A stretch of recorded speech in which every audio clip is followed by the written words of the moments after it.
ദൈവനാമത്തിൻ്റെ മഹത്വം. Stay bless എന്നുള്ള പ്രോഗ്രാമിലേക്ക് എല്ലാ പ്രിയപ്പെട്ടവരെയും കർത്താവിൻ്റെ നാമത്തിൽ സ്വാഗതം ചെയ്യുന്നു. നമ്മുടെ ജീവിതത്തിലെ ചില സന്ദർഭങ്ങളിൽ നമ്മൾ കടന്നു പോകുന്ന ചില പോരാട്ടങ്ങൾ, നമ്മൾ കടന്നു പോകുന്ന ചില പ്രയാസങ്ങൾ, പ്രശ്നങ്ങൾ, അത് അനുഗ്രഹമാക്കി മാറ്റുവാൻ കഴിയുന്ന ഒരു ദൈവമാണ് നമ്മുടെ കർത്താവ്.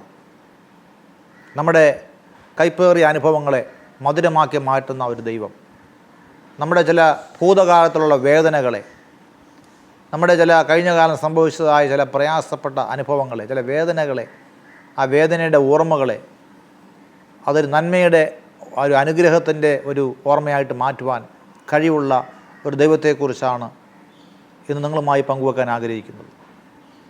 നമുക്ക് ചിന്തയ്ക്ക് ആധാരമായിട്ട് ന്യായാധിപന്മാരുടെ പുസ്തകം 14-ാം അധ്യായത്തിലെ സംഭവമാണ് വായിക്കാൻ ആഗ്രഹിക്കുന്നത്. നമ്മുടെയൊക്കെ ജീവിതത്തിൽ കഴിഞ്ഞ കാലങ്ങളിലുള്ള ഏതെങ്കിലുമൊക്കെ ഉള്ള ചില ഓർമ്മകൾ ചിലപ്പോൾ നമുക്ക് വളരെ പ്രയാസമുണ്ടാക്കുന്നതായിരിക്കാം. നമുക്കത് ഓർക്കാൻ ഇഷ്ടമില്ലാത്തതായിരിക്കാം. അത് വളരെ കയ്പുള്ള അവസ്ഥയായിരിക്കാം. നമ്മൾ ഒരുപക്ഷെ നമ്മുടെ ജീവിതത്തിൽ നടന്നു വന്ന ആ പാതകൾ, കഴിഞ്ഞ കാലമുള്ള പാതകൾ, കഴിഞ്ഞ കാലമുള്ള ആ അനുഭവങ്ങൾ ചിന്തിക്കുമ്പോൾ നമുക്കൊരുപക്ഷെ അത് ഭാരവും, അത് പ്രയാസവും, അത് വളരെ മാനസികമായി ഭാരമുണ്ടാക്കുന്ന വിഷയങ്ങളൊക്കെ ആകാം. എന്നാൽ ആ അനുഭവങ്ങളെ മധുരമാക്കി മാറ്റാൻ കഴിയുന്ന ഒരു ദൈവമുണ്ട്. നമ്മുടെ ആ കഴിഞ്ഞ കാലങ്ങളിലുള്ള വേദനകളെ, ചില പരാജയങ്ങളെ, അല്ലെങ്കിൽ നമ്മൾ കടന്നുപോയ ചില യുദ്ധങ്ങളെ, ചില പോരാട്ടങ്ങളെ അത് അനുഗ്രഹത്തിൻ്റെ ഓർമ്മകളാക്കി, നന്മയുടെ ചില വഴികളാക്കി, അത് നമുക്ക് സന്തോഷിക്കാനായിട്ട് ഉള്ള ഒരു മുഖാന്തരമാക്കി മാറ്റുവാൻ നമ്മുടെ കർത്താവിന് കഴിയും. നമ്മളിവിടെ വായിക്കുന്നുണ്ട്, ശിംശോൻ്റെ ലൈഫിലുള്ള ഒരു അനുഭവമാണ് ഇവിടെ കാണുന്നത്. ജഡ്ജസ് ചാപ്റ്റർ 14 അതിൻ്റെ 5 മുതൽ വായിക്കുമ്പോൾ കാണാൻ കഴിയുന്നത്, അങ്ങനെ ശിംശോനും അവൻ്റെ അപ്പനും അമ്മയും തിമ്നയിലേക്ക് പോയി തിമ്നയ്ക്കരികെയുള്ള മുന്തിരിത്തോട്ടങ്ങളിൽ എത്തിയപ്പോൾ ഒരു ബാലസിംഹം അവൻ്റെ നേരെ അലറി വന്നു. ശിംശോൻ എന്ന് പറയുമ്പോൾ നമുക്കറിയാം അതിൻ്റെ ആ മീനിങ് എന്ന് പറയുന്നത് ചെറിയ ഒരു സൂര്യൻ എന്നുള്ള അർത്ഥമാണ്, ലിറ്റിൽ സൺ. അപ്പോൾ ഒരു വിധത്തിൽ പറഞ്ഞാൽ നമുക്കറിയാം നമ്മുടെ കർത്താവാണ് ഏറ്റവും വലിയ സൂര്യൻ. നമ്മുടെ കർത്താവാണ് ഉദയസൂര്യൻ, morning star, bright morning star. കർത്താവാണ് ഉദയസൂര്യൻ. അപ്പോൾ നമ്മളെല്ലാവരും കർത്താവിൻ്റെ മക്കളാണ്. അപ്പോൾ കർത്താവ് പറയും നമ്മളെല്ലാവരും ചെറിയ ചെറിയ സൂര്യന്മാരാണ്, കാരണം നമ്മുടെ ദൈവമാണ് വലിയ സൂര്യൻ. അപ്പോൾ ഈ ചെറിയ സൂര്യൻ എന്നുള്ള ശിംശോൻ സൂചിപ്പിക്കുന്നത് നമ്മൾ ദൈവത്തിൻ്റെ മക്കളായ നമ്മളെയാണ്. അപ്പോൾ നമ്മൾ ഓരോരുത്തരും ഒക്കെ നമ്മുടെ ലൈഫിൽ ഇതുപോലെ കർത്താവിൻ്റെ ആ വലിയ സൂര്യമാകുന്ന കർത്താവിൻ്റെ കിരണങ്ങൾ ചെറിയ സൂര്യന്മാരായ നമ്മളിലേക്ക് പതിക്കുമ്പോൾ നമുക്കും ആ കർത്താവിൻ്റെ പ്രകാശമായിട്ട് മാറാൻ കഴിയുന്നു. കർത്താവ് പറയുന്നുണ്ട്, നിങ്ങൾ ലോകത്തിൻ്റെ വെളിച്ചമാകുന്നു. അതിനു മുമ്പ് കർത്താവ് പറഞ്ഞു, ഞാൻ ലോകത്തിൻ്റെ വെളിച്ചമാകുന്നു, I am the light of the world. പിന്നെ കർത്താവ് പറഞ്ഞു, നിങ്ങൾ ലോകത്തിൻ്റെ വെളിച്ചമാകുന്നു. അപ്പം നമ്മൾ ഓരോരുത്തരും ആ വലിയ സൂര്യൻ്റെ ആ ചെറിയ മക്കളാകുന്ന ചെറിയ സൂര്യന്മാരാണ്. ഇവിടെ ശിംശോൻ ചെറിയ സൂര്യൻ. തിമ്ന എന്ന് പറയുന്നതിൻ്റെ വാക്കിന് തിമ്നയിലേക്കാണ് പോയത്. തിമ്ന എന്നുള്ള വാക്കിൻ്റെ അർത്ഥം, മീനിങ് എന്ന് പറയുന്നത്, തിമ്ന മീൻസ് അതിൻ്റെ അർത്ഥം പൊസഷൻ അല്ലെങ്കിൽ ഇൻഹെറിറ്റൻസ്, അവകാശം. അപ്പോൾ ദൈവം ചെറിയ സൂര്യനായ ശിംശോന് ഒരു അവകാശം വെച്ചിട്ടുണ്ട്. നമ്മൾ ഓരോരുത്തരും ദൈവത്തിൻ്റെ മക്കളായിരിക്കുമ്പോൾ തന്നെ ദൈവം പറയുന്നു, നിങ്ങൾക്കും ഒരു അവകാശമുണ്ട്. കാരണം ബൈബിൾ വായിക്കും പലയിടങ്ങളിൽ കാണാൻ കഴിയുന്നുണ്ട്. റോമർ 8:17, റോമൻസ് ചാപ്റ്റർ 8 വേഴ്സസ് 17, നാം മക്കൾ എങ്കിലോ അവകാശികളും ആകുന്നു, ദൈവത്തിൻ്റെ അവകാശികളും ക്രിസ്തുവിന് കൂട്ടവകാശികളും തന്നെ. നാം അവരുടെ കൂടെ തിരസ്കരിക്കപ്പെടേണ്ടതിന് അവരുടെ കൂടെ കഷ്ടമനുഭവത്തിൽ. അപ്പോൾ ദൈവം പറഞ്ഞു നമുക്ക് അവകാശമുണ്ട്.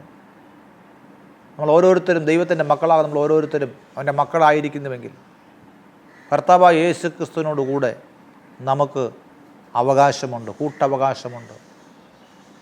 നമുക്ക് നിത്യജീവൻ്റെ അവകാശമുണ്ട്, നമുക്ക് സമാധാനത്തിൻ്റെ അവകാശമുണ്ട്, നമുക്ക് സൗഖ്യത്തിൻ്റെ അവകാശമുണ്ട്, നമുക്ക് സാത്താൻ്റെ പ്രതികൂലങ്ങളെ ജയിക്കാനുള്ള അവകാശമുണ്ട്, നമുക്ക് രോഗത്തിൻ്റെ മേൽ അവകാശമുണ്ട്, രോഗത്തെ ജയിക്കാനുള്ള അവകാശമുണ്ട്. ഇങ്ങനെ ദൈവമക്കളായ നമുക്ക് ദൈവത്തിൻ്റെ അവകാശങ്ങൾ, കർത്താവ് ക്രിസ്തുയേശുവിലുള്ള കൂട്ടവകാശങ്ങൾ ദൈവം നൽകിയിരിക്കുന്നു. ഏറ്റവും ഉപരിയായിട്ട് നിത്യജീവൻ്റെ അവകാശം നമുക്കുണ്ട്, എറ്റേണൽ ലൈഫ്.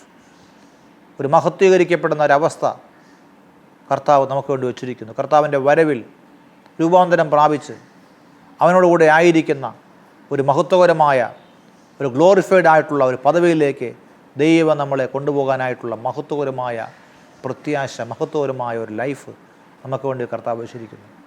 ഈ ലോകത്തിലായിരിക്കുമ്പോൾ സമാധാനമുള്ള ഒരു ജീവിതം, സ്വസ്ഥതയുള്ള ഒരു ജീവിതം, സന്തോഷമുള്ള ഒരു ജീവിതം, സൗഖ്യത്തോടെയുള്ള ഒരു ജീവിതം, ദൈവത്തിൻ്റെ ബ്ലെസ്സിങ്സ് അനുഭവിച്ചുകൊണ്ടുള്ള ഒരു ജീവിതം കർത്താവ് നമുക്ക് വേണ്ടി വച്ചിരിക്കുന്നു. അപ്പോൾ ദൈവം പറയും, നമ്മൾ കർത്താവിൻ്റെ കൂട്ട് അവകാശികളാണ്. ഗലാത്യ ലേഖനം 3-ാം അധ്യായത്തിൻ്റെ 29-ാമത്തെ വാക്യം വായിക്കുമ്പോൾ അവിടെ പറയുന്നു, അവിടെ കർത്താവിൻ്റെ മക്കൾക്കുള്ള അവകാശത്തെക്കുറിച്ച് വായിക്കുന്നുണ്ട്. ഗലാത്യർ 3:29, ക്രിസ്തുവിനുള്ളവർ എങ്കിലോ നിങ്ങൾ അബ്രഹാമിൻ്റെ സന്തതിയും വാഗ്ദത്തപ്രകാരം അവകാശികളും ആകുന്നു. അപ്പോൾ അവിടെ ഗലാത്യർ 3:29 വായിക്കുന്നു, നിങ്ങൾ ക്രിസ്തുവിനുള്ളവരെങ്കിൽ നിങ്ങൾ അബ്രഹാമിൻ്റെ സന്തതി എന്നുള്ള നിലയിൽ നിങ്ങൾക്ക് എന്തുണ്ട്? നിങ്ങൾക്ക് വാഗ്ദത്തപ്രകാരം അവകാശികളാകും. നിങ്ങൾക്കൊരു ദൈവത്തിൻ്റെ ഇൻഹെറിറ്റൻസ് ഉണ്ട്, ദൈവത്തിൻ്റെ അവകാശങ്ങളുണ്ട്. നമുക്ക് ദൈവമക്കളാകും. നമുക്ക് കർത്താവിനോട് ചേർന്നിരിക്കുമ്പോൾ തന്നെ നമുക്ക് ദൈവത്തിൻ്റെ അനേകമായ വാഗ്ദത്തങ്ങളുണ്ട്, അനേകമായ ദൈവത്തിൻ്റെ പ്രോമിസുണ്ട്, ദൈവത്തിൻ്റെ ബ്ലെസ്സിങ്സ് ഉണ്ട്. പ്രിയമുള്ളവരെ, അവിടെ നമ്മൾ കാണുന്നുണ്ട്, വാഗ്ദത്തമുണ്ട്. എഫെസ്യർ 1:14 അവിടെ പറഞ്ഞിരിക്കുന്നു, തൻ്റെ സ്വന്തം ജനത്തിൻ്റെ വീണ്ടെടുപ്പിന് വേണ്ടി തൻ്റെ മഹത്വത്തിൻ്റെ പുകഴ്ചയ്ക്കായിട്ട് നമ്മുടെ അവകാശത്തിൻ്റെ അച്ചാരമായ വാഗ്ദത്തത്തിന് പരിശുദ്ധാത്മാവിനാൽ മുദ്രയിട്ടിരിക്കുന്നു. അപ്പോൾ നമുക്ക് ദൈവത്തിൻ്റെ ഒരുപാട് വാഗ്ദത്തങ്ങളുണ്ട്, ഒരുപാട് അവകാശങ്ങളുണ്ട്. അതിൻ്റെ എല്ലാം ഒരു അടിസ്ഥാനമായിട്ട്, അതിൻ്റെ എല്ലാം ഒരു ഗ്യാരണ്ടി ആയിട്ട്, അതിൻ്റെ എല്ലാം ഒരു മുന്നോടിയായിട്ട് ദൈവം നൽകിയിരിക്കുന്ന ഒരു അനുഗ്രഹമാണ് ദൈവത്തിൻ്റെ പരിശുദ്ധാത്മാവിൻ്റെ മുദ്ര. അപ്പോൾ ആത്മാവിൻ്റെ മുദ്ര, പരിശുദ്ധാത്മാവിൻ്റെ മുദ്ര ലഭിച്ചിരിക്കുന്നെങ്കിൽ ഓർത്തോണം, അതൊരു ദൈവത്തിൻ്റെ ഗ്യാരണ്ടിയാണ്. അതായത് ഈ അഭിഷേകം നമ്മളിലുണ്ടെങ്കിൽ, ഈ പരിശുദ്ധാത്മാവ് നമ്മളിലുണ്ടെങ്കിൽ അതിൻ്റെ പിറകെ നമുക്ക് ലഭിക്കേണ്ടതായ എല്ലാ അനുഗ്രഹങ്ങളും, എല്ലാ അവകാശങ്ങളും തീർച്ചയായിട്ടും ദൈവം തരുവാൻ ദൈവം വിശ്വസ്തനാണ്. ഉടനെ കേൾക്കുന്ന പ്രിയമുള്ളവർ, നിങ്ങളുടെ ജീവിതത്തിൽ നിങ്ങളായിരിക്കുന്ന സിറ്റുവേഷനിൽ നിങ്ങൾക്ക് ഒരുപാട് സ്ട്രഗിൾസ് ഉണ്ടായിരിക്കാം, ഒരുപാട് ജീവിതത്തിൽ ആവശ്യങ്ങളും പരിമിതികളും ബുദ്ധിമുട്ടുകളൊക്കെ ഉണ്ടായിരിക്കാം. അപ്പോൾ നിങ്ങളുടെ ബുദ്ധിമുട്ടുകളെ മാറ്റുന്ന, പരിമിതികളെ മാറ്റുന്ന, നിങ്ങളുടെ അവസ്ഥകൾക്കെല്ലാം വ്യത്യാസം വരുത്തുന്ന, ഒരുപക്ഷെ നിങ്ങൾ ആരെങ്കിലുമൊക്കെ ഒരുപക്ഷെ വളരെ വേദനയിൽ കൂടെ പോകുന്ന മാനസികമായ വേദനയായിരിക്കാം, അല്ലെങ്കിൽ ഫിസിക്കലായിട്ടുള്ള പെയിൻ, ശാരീരികമായ വേദന, രോഗത്തിൻ്റെ വേദന, പെയിൻ, സ്ട്രഗിൾസ്, കഷ്ടതകൾ, പ്രയാസങ്ങൾ, ഇങ്ങനെയൊക്കെയുള്ള അനുഭവങ്ങൾ നമ്മൾ പോകുന്നത്. പക്ഷേ ഒരു ഗുഡ് ന്യൂസ് ഉണ്ട്, നിങ്ങൾ കർത്താവ് യേശു ക്രിസ്തുവിലൂടെ നിങ്ങൾക്ക് ദൈവത്തിൻ്റെ മക്കളാകുവാൻ മാത്രമല്ല, യേശു ക്രിസ്തുവിലൂടെ അവൻ്റെ ആത്മാവിനെ പ്രാപിച്ച്, അവൻ്റെ പരിശുദ്ധാത്മാവിനെ പ്രാപിച്ച് നിങ്ങൾക്ക് ദൈവത്തിൻ്റെ വാഗ്ദത്തങ്ങൾ പ്രാപിക്കാനുള്ള, ആ അവകാശങ്ങൾ പ്രാപിക്കാനുള്ള അനുഭവം കർത്താവ് നിങ്ങൾക്ക് വച്ചിരിക്കുകയാണ്. നിങ്ങൾക്ക് ദൈവത്തിൻ്റെ സൗഖ്യം പ്രാപിക്കാൻ അവകാശമുണ്ട്, ദൈവത്തിൻ്റെ സമാധാനം പ്രാപിക്കാനുള്ള അവകാശമുണ്ട്. യേശുവിലൂടെ നിങ്ങൾക്ക് സ്വസ്ഥതയുള്ളൊരു ജീവിതം പ്രാപിക്കാനുള്ള ഒരവകാശമുണ്ട്. യേശുവിലൂടെ നിങ്ങളുടെ കുടുംബത്തിൽ ഇന്നനുഭവിക്കുന്ന പീഡകൾ, ഇന്നനുഭവിക്കുന്ന കുടുംബപരമായിട്ടുള്ള ആ പ്രയാസങ്ങൾ, നിങ്ങൾ കടന്നു പോകുന്ന ആ വേദനകൾ എല്ലാം ദൈവം കാണുന്നുണ്ട്. അവിടെ വിജയകരമായ ഒരു വിടുതൽ തരുവാനായിട്ട് കർത്താവ് നിങ്ങളെക്കുറിച്ച് ആഗ്രഹിക്കുന്നു. മക്കളെങ്കിൽ നമ്മൾ അവകാശം. ഈ അവകാശം എങ്ങനെയാണ് കിട്ടിയത്? ഈ അവകാശം കിട്ടിയത് 2000 വർഷങ്ങൾക്ക് മുമ്പ് യേശു ക്രിസ്തു നമുക്ക് വേണ്ടി ക്രൂശിൽ മരിച്ചത് നിമിത്തം, അടക്കപ്പെട്ടത് നിമിത്തം, ഉയിർത്തെഴുന്നേറ്റത് നിമിത്തം നമുക്ക് ദൈവത്തിൻ്റെ ഈ അവകാശം കിട്ടിയതാണ്.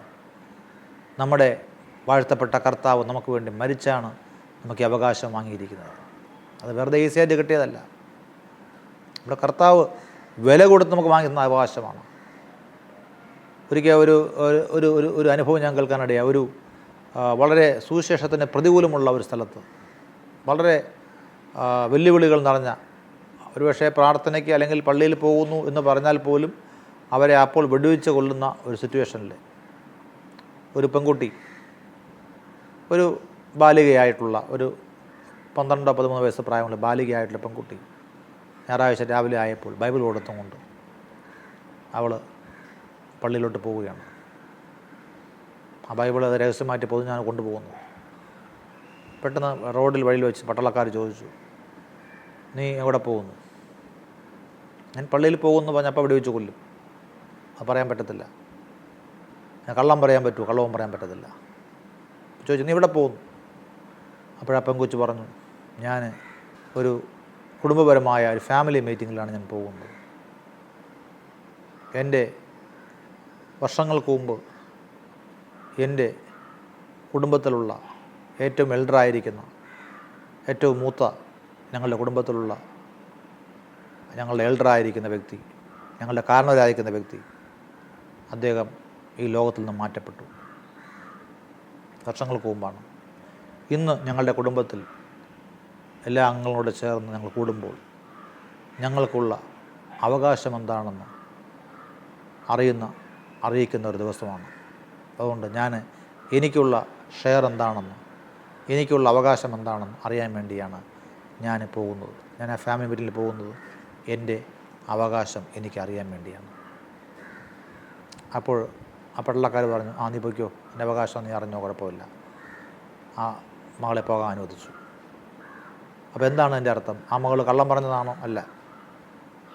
2000 വർഷങ്ങൾക്ക് മുമ്പ് നമ്മുടെ വാഴ്ത്തപ്പെട്ട കർത്താവ് നമുക്ക് വേണ്ടി ക്രൂശിൽ മരിച്ചു, അടക്കപ്പെട്ടു, ഉയർത്തെഴുന്നേറ്റു. അതിലൂടെ നമുക്ക് ലഭിക്കുന്ന ചില അനുഗ്രഹങ്ങളുണ്ട്, അവകാശങ്ങളുണ്ട്.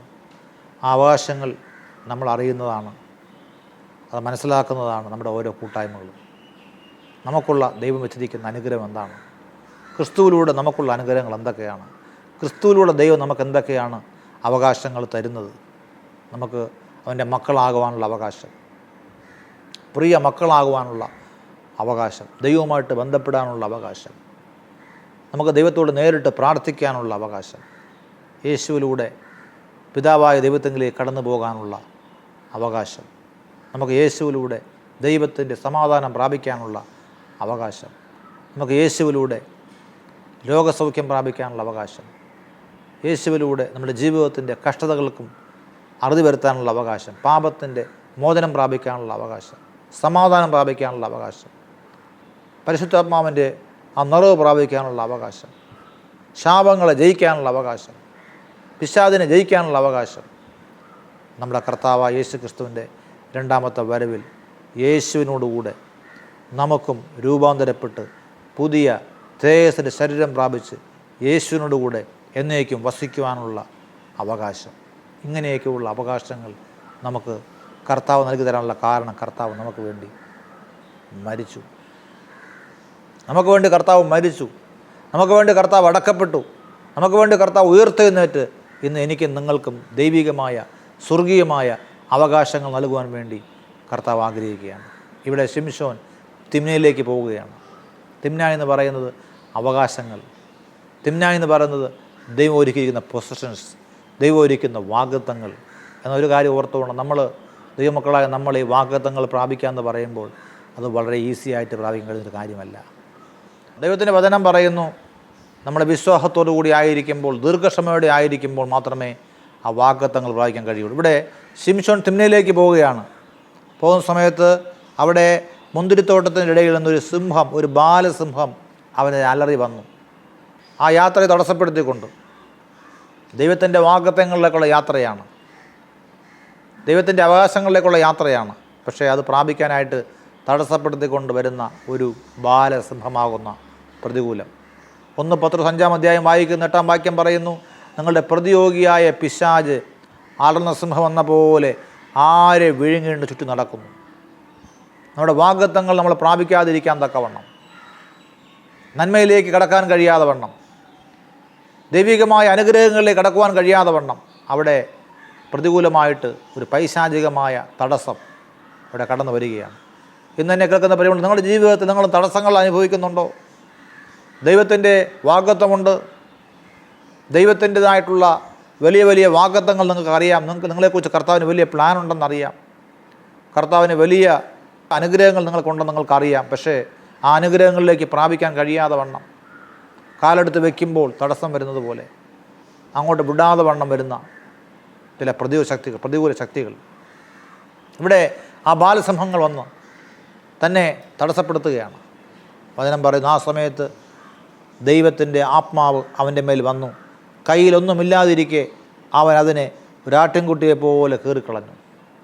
ഒരാട്ടിൻകുട്ടിയെ കീറിക്കളയുന്ന ലാഘവത്തോടു കൂടി തൻ്റെ മുമ്പിൽ നിൽക്കുന്ന ബാലസിംഹം, വളരെ കരുത്തനായ, വളരെ ആരോഗ്യമുള്ള ഒരു മനുഷ്യനെ കടിച്ചു കീറാൻ ആരോഗ്യമുള്ള, കഴിവുള്ള ആ സിംഹത്തെ ഒരാട്ടിൻകുട്ടിയെപ്പോലെ കീറിക്കളയുവാനായിട്ട് ദൈവത്തിൻ്റെ ആത്മാവ് തൻ്റെ മേൽ വന്നു. പ്രിയമുള്ളവരെ, നമ്മുടെ ജീവിതത്തിൽ ദൈവത്തിൻ്റെ അവകാശങ്ങൾ പ്രാപിക്കണമെങ്കിൽ, നമ്മുടെ ജീവിതത്തിൽ ദൈവം വസിക്കുന്ന ബ്ലെസ്സിങ്സ് പ്രാപിക്കണമെങ്കിൽ നമുക്ക് നമ്മുടെ കഴിവ് കൊണ്ടോ മിടുക്കൊണ്ടോ സാധിക്കുകയില്ല.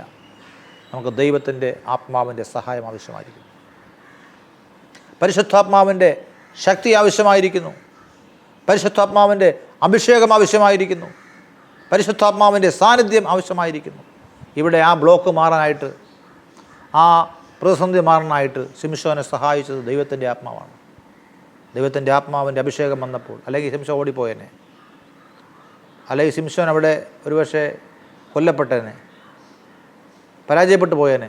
ഇന്ന് നിങ്ങളുടെ മുമ്പിലുള്ള പ്രതിബന്ധം എന്താണ്?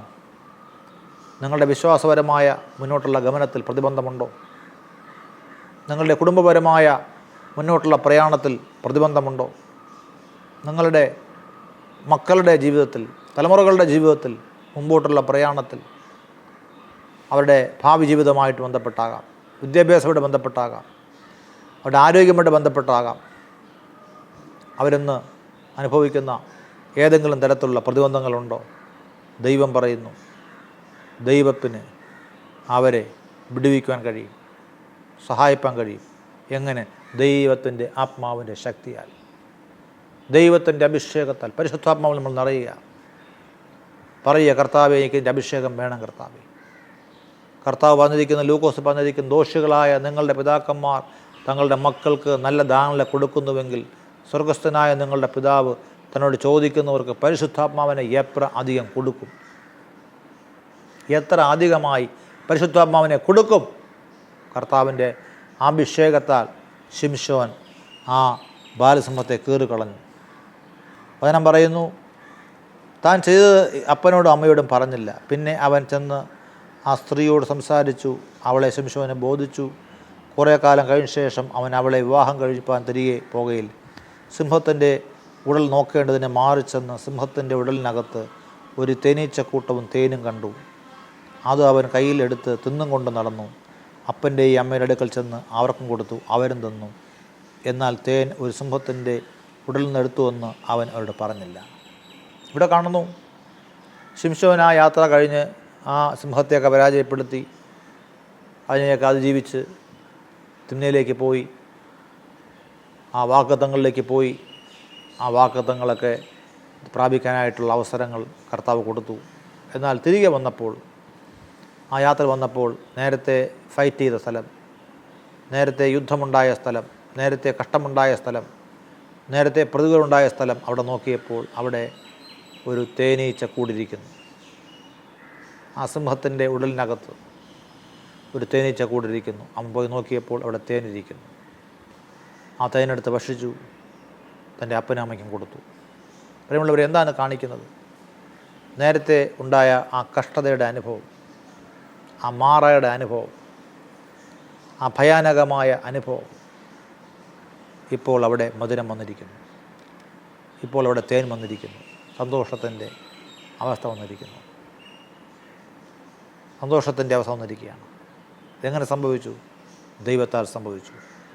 ദൈവത്തിൻ്റെ ആത്മാവ് ഇറങ്ങിയപ്പോൾ സാഹചര്യങ്ങളെല്ലാം മാറി. ഇന്ന് നിങ്ങളുടെ ജീവിതത്തിൽ ദൈവത്തിൻ്റെ അഭിഷേകം വരുമ്പോൾ, ദൈവത്തിൻ്റെ ഇടപെടലുണ്ടാകുമ്പോൾ, ദൈവത്തിൻ്റെ പ്രവൃത്തി വെളിപ്പെടുമ്പോൾ, നിങ്ങൾ കടന്നുപോയ ആ യുദ്ധം, ആ കടന്നുപോയ ആ പോരാട്ടം, ആ കടന്നുപോയ ആ രോഗം, ആ കടന്നുപോയ ആ സാമ്പത്തികമായ ഞെരുക്കം, ആ കടന്നുപോയ ആ വെല്ലുവിളികൾ, സ്ട്രഗിൾസ് എല്ലാം തന്നെ മധുരിക്കുന്ന ഒരു ഓർമ്മയായിട്ട് മാറ്റുവാൻ ദൈവത്തിന് കഴിയും.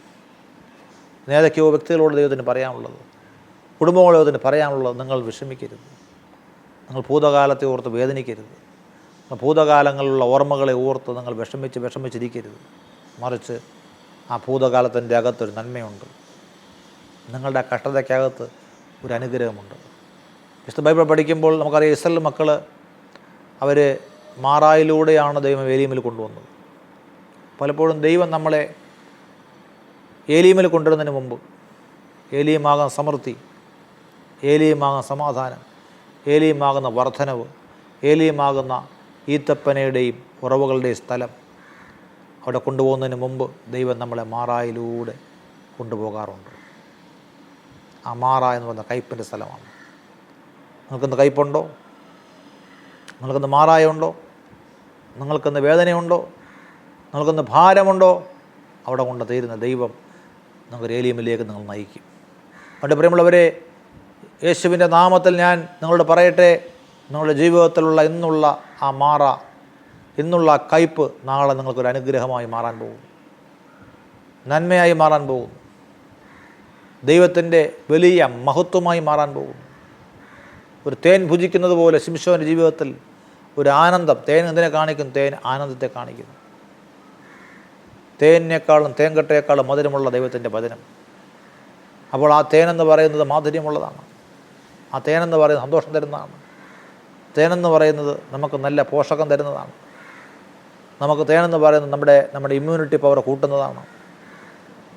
ദൈവം പറയും, നിനക്ക് ദൈവത്തിൻ്റെ ശക്തിയാൽ, കൃപയാൽ ദൈവം നിനക്ക് നന്മയായി അനുഗ്രഹമായി പ്രവർത്തിക്കാൻ പോകുന്നു.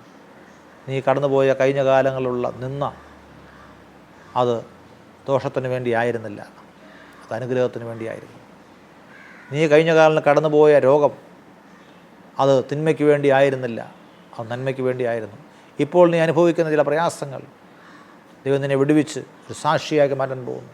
ദൈവത്തിൻ്റെ നാമത്തെ ഉയർത്തുവാനായിട്ട് അനേക ജനങ്ങളോട് ഈ ദൈവം എന്നെ വിടുവിച്ചു എന്ന് പറയുവാൻ, ഈ ദൈവം എന്നെ സൗഖ്യമാക്കിയെന്ന് പറയുവാൻ, യേശു എന്നെ അനുഗ്രഹിച്ചു എന്ന് പറയുവാൻ തക്കവണ്ണമുള്ള ഒരു സാക്ഷ്യമായിട്ട് ഇത് മാറാൻ പോകുന്നു. അതുകൊണ്ട് പ്രിയപ്പെട്ട ദൈവമക്കളെ, അധൈര്യപ്പെട്ട് നിങ്ങൾ പോകരുത്, നിങ്ങൾ ക്ഷീണിച്ച് പോകരുത്, നിങ്ങൾ ഭാരപ്പെട്ട് പോകരുത്. ഈ മാറായ്ക്ക് ശേഷം ഒരു ഏലിയുമുണ്ട്. ഈ പോരാട്ടത്തിന് ശേഷം ഒരു മധുരമുണ്ട്. ഈ പോരാട്ടത്തിന് ശേഷം ഒരു തേൻ ഭുജിക്കുവാനുണ്ട്. സന്തോഷത്തിൻ്റെ, സമാധാനത്തിൻ്റെ, അനുഗ്രഹത്തിൻ്റെ ഒരനുഭവത്തിലേക്ക് ദൈവം നിങ്ങൾ നയിക്കാനുണ്ട്. അതുകൊണ്ട് ഇന്ന് ഞാൻ നിങ്ങൾ ജസ്റ്റ് വേണ്ടി എൻകറേജ് ചെയ്യൂ, ഞങ്ങൾ പ്രോത്സാഹിപ്പിക്കട്ടെ, ഞാൻ ധൈര്യപ്പെടുത്തട്ടെ. ഈ ചെറിയ വെളിച്ചമാകുന്ന, ചെറിയ സൂര്യനാകുന്ന ശിംശോൻ ബാലസമൂഹത്തെ തകർത്തുകൊണ്ട് തിമ്നയിലേക്ക് പോയി തിമ്നയാകുന്ന ദൈവിക അവകാശങ്ങൾ പ്രാപിച്ചതുപോലെ നിങ്ങളുടെ ഓരോരുത്തരുടെയും ജീവിതത്തിൽ ദൈവത്തിൻ്റെ അവകാശങ്ങൾ കർത്താവായ യേശു ക്രിസ്തുവിലൂടെ ദൈവം നിങ്ങളെ വിളിച്ച ദൈവത്തിൻ്റെ വിളിക്കനുസരിച്ച്, ദൈവത്തിൻ്റെ കോളിങ്ങിനനുസരിച്ച് മുന്നോട്ട് പോകുവാൻ കർത്താവ് നിങ്ങളെല്ലാവരെയും സഹായിക്കട്ടെ ഞാൻ പ്രാർത്ഥിക്കുന്നു. വിഘാതമായി നിൽക്കുന്ന തടസ്സങ്ങളെ വെട്ടിമാറ്റിക്കൊണ്ട്, തടസ്സങ്ങളെ അതിജീവിച്ചുകൊണ്ട് ദൈവത്തിന് വേണ്ടി ശുഭകരമായ രീതിയിൽ മുന്നോട്ട് പോകുവാനായിട്ട് കർത്താവ് നിങ്ങളെല്ലാം സഹായിക്കുമാറാകട്ടെ. നമുക്ക് പ്രാർത്ഥിക്കാം. നല്ല ദൈവമേ, സ്വർഗീയ പിതാവേ, ഞങ്ങൾക്ക് നൽകിയ നല്ല വചനത്തിനായി ഞങ്ങളിങ്ങനെ സ്തുതിക്കുന്നു. ഞങ്ങളുടെ മക്കൾ കർത്താവെ പലതരത്തിലുള്ള പ്രയാസങ്ങളിലായിരിക്കുന്നു. കർത്താവെ, ഈ പ്രയാസങ്ങൾ അവരായിരിക്കും തിന്മയിലേക്കുള്ള പ്രയാണത്തിൽ അവകാശങ്ങൾ പ്രാപിക്കുവാൻ കഴിയാതെ, വാഗ്ദത്തങ്ങൾ പ്രാപിക്കുവാൻ കഴിയാതെ, സന്തോഷം പ്രാപിക്കുവാൻ കഴിയാതെ, സമാധാനം പ്രാപിക്കുവാൻ കഴിയാതെ, രോഗശാന്തി പ്രാപിക്കുവാൻ കഴിയാതെ അനേകരായിരിക്കുമ്പോൾ യേശുവിൻ നാമത്തിൽ ദൈവത്തിൻ്റെ വലിയ വിടുതൽ അവർക്ക് വേണ്ടി അയക്കണമേ എന്ന് പ്രാർത്ഥിക്കുന്നു. അത്ഭുത വിടുതൽ, ദൈവത്തിൻ്റെ അത്ഭുത സൗഖ്യം, ദൈവത്തിൻ്റെ അത്ഭുത സമാധാനം അവർക്ക് വേണ്ടി കർത്താവ് അയക്കണമേ. കർത്താവേ, ഈ ബാലസംഹം ജയിച്ചതുപോലെ പരിശുദ്ധാത്മാവിൻ്റെ ശക്തിയാൽ, പരിശുദ്ധാത്മാവിൻ്റെ അഭിഷേകം നിറച്ച് കർത്താവേ, ഈ ദുരന്തങ്ങളെ ജയിക്കുവാൻ, ഈ പോരാട്ടങ്ങളെ ജയിക്കുവാൻ, ഉന്നതമായ നിലവാരത്തിൽ കർത്താവേ ദൈവത്തിൻ്റെ മഹത്വം പ്രാപിപ്പാൻ മക്കളെ അനുഗ്രഹിക്കണം. അപ്രകാരം വിജയകരമായ വഴികൾ, വാതിലുകൾ തുറന്നു കൊടുക്കണം. കർത്താവെ, സൗഖ്യം അയക്കണം. കർത്താവെ, വേദനിക്കുന്നവർക്ക് ആശ്വാസം കൊടുക്കണം. ഭാരപ്പെടുന്നവർക്ക് വിടുതൽ കൊടുക്കണം. കഴിഞ്ഞ കാലങ്ങളിലുള്ള പ്രതികൂലങ്ങൾ അവിടെ തേൻ നുകരുവാൻ തക്കവണ്ണം, സന്തോഷം അനുഭവിപ്പാൻ തക്കവണ്ണം സഹായിക്കണം. എല്ലാ മഹത്വവും എടുക്കണം. യേശു ക്രിസ്തുവിൻ നാമത്തിൽ പിതാവേ, ആമേൻ. ഈ വചനങ്ങളാൽ ദൈവമായ കർത്താവ് നിങ്ങളേവരെയും അനുഗ്രഹിക്കുമാറാകട്ടെ. God bless you.